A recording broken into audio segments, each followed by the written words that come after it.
Османская империя пережила действительно славный период во времена правления Сулеймана Великолепного. По мнению турков, одним из главных грехов Кануни является казнь талантливого Шехзаде, который был бы лучшим султаном. Затем Сулейман совершил еще один великий грех, убив своего сына Баязида и 5 внуков. Но в чем обвинялся Шехзаде Мустафа и почему он был убит? Есть новые версии историков. Профессор Ахмед Халук Дурсун, который являлся директором дворца Топкапы, писал, что политика османских султанов состояла в том, чтобы не допускать случаев, когда по каким-то причинам может пострадать большое количество невинных людей.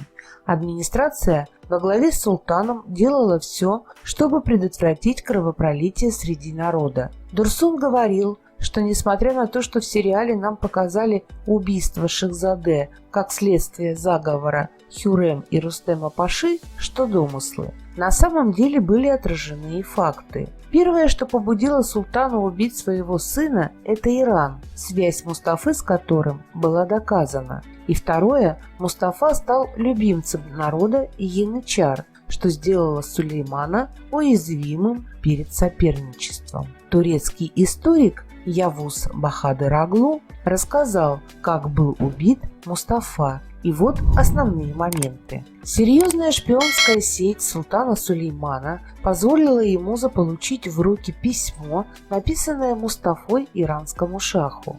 То, что показали в сериале о причастности к письму Хюррем и Рустема Паши, неправда. Когда Сулейман ознакомился с письмом Мустафы, он постановил, что Шехзаде виновен, так как своими действиями совершил преступление против государства. И надо заметить, что решение о казни султан принимал не один, ведь он консультировался с шейхуль-исламом и получил на казнь фетву суда. Прибыв по велению отца в Конью, Мустафа зашел в палатку без оружия, хотя, согласно правилам, Шехзаде могли входить к султану вооруженными. Но у Мустафы оружие изъяли. Однако сын не подозревал, что отец может его казнить, а потому даже не волновался по этому поводу. Поцеловав руку повелителя, последний ушел, а вместо него вошли палачи. Шехзаде сопротивлялся, но силы были неравными. Он был казнен. Сулейман же в это время читал Коран и плакал в другой палатке. Вина Мустафы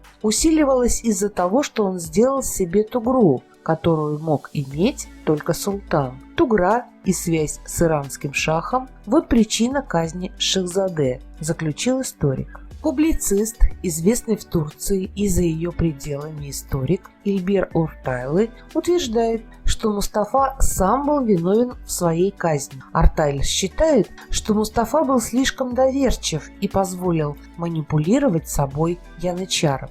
Возможно, сам Шехзаде и не думал затевать войну против своего отца, но янычары думали. Военные командиры давали советы Мустафе и говорили о том, что в Европе реформы в области экономики и власти очень серьезно улучшали жизнь народа. Султан стар, он тиран и делает всех бесправными. Так не может продолжаться. Ты должен восстать, говорили янычары Мустафе. А потому Мустафа виновен. Что бы и кто ему не говорил, он должен был сопротивляться и не планировать идти войной на своего отца, делает выводы Ортайлы. Историки рассказали, как с их точки зрения думал Сулейман, когда принимал решение о казни сына. Это важно, ведь все мы задаем себе один и тот же вопрос: как отец может убить своего сына? Итак, считается, что Сулейман рассуждал следующим образом. Янычары. Первое, о чем думал Сулейман. Они рабы, и им плевать на судьбу османского государства. Если они устроят военный переворот с помощью Мустафы, чтобы посадить его на трон, им не нужны никакие реформы. Ни экономика империи, ни судьба народа им не интересны. Все, что хотят рабы – деньги и власть. Нельзя позволить янычарам приближаться так близко к власти, иначе государство падет. Наследники – другая часть размышлений султана. Если начнется война за престол, в нее обязательно ввяжутся и другие сыновья Сулеймана – Селим и Баязид.